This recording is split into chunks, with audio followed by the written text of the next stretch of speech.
বিসমিল্লাহির রহমানির রহিম। মাননীয় প্রধান উপদেষ্টা মহোদয়কে বলছি, আপনি বিস্ময় জয় করে এসেছেন। আপনি আন্তর্জাতিক মানের একজন ইতিবাচক দৃষ্টিকোণের মহান ব্যক্তি। আপনি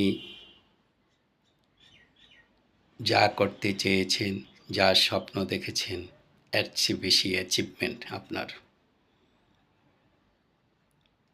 গোটা দেশবাসী, বিশেষ করে 5ই আগস্টের যে বিপ্লবের যারা নায়ক ছিল, তারা আপনাকে পছন্দ করেছে। তরুণ প্রজন্ম আপনাকে চুজ করেছে। আমরা বুক বেঁধে আশা বেঁধে আছি, আপনি পারেন, আপনি পারবেন, আপনাকে পারতে হবে। আপনার মুখ দিয়ে অস্বস্তি, বিরক্ত, কেউ বাধা দিচ্ছে, করতে দিচ্ছে না,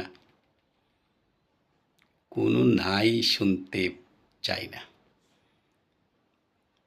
আমরা আশাবাদী, আপনার নেতৃত্বে কাঙ্ক্ষিত সংস্কার, কাঙ্ক্ষিত যে বিচার, ফ্যাসিস্ট সরকারের আমলের যারা অন্যায় করেছে তাদের সেই কাঙ্ক্ষিত বিচার, সেটাও যাতে ন্যায় বিচার হয়।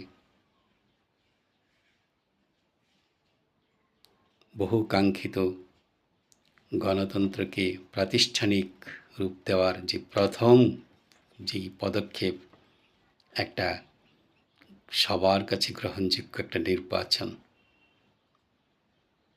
ইত্যাদি ইত্যাদি আমরা চাই। আমরা দল মত নির্বিশেষে, আমরা যে যেখানে আছি, দেশের বাইরে, দেশের ভিতরে, যে কোনো রাজনৈতিক দলের পরিচয় নিয়ে কিংবা একজন সাধারণ নাগরিক হিসাবে আমরা সবাই আপনার পাশে ছিলাম, আছি, থাকবো ইনশাল্লাহ। আপনি এগিয়ে যান, আপনি পারবেন।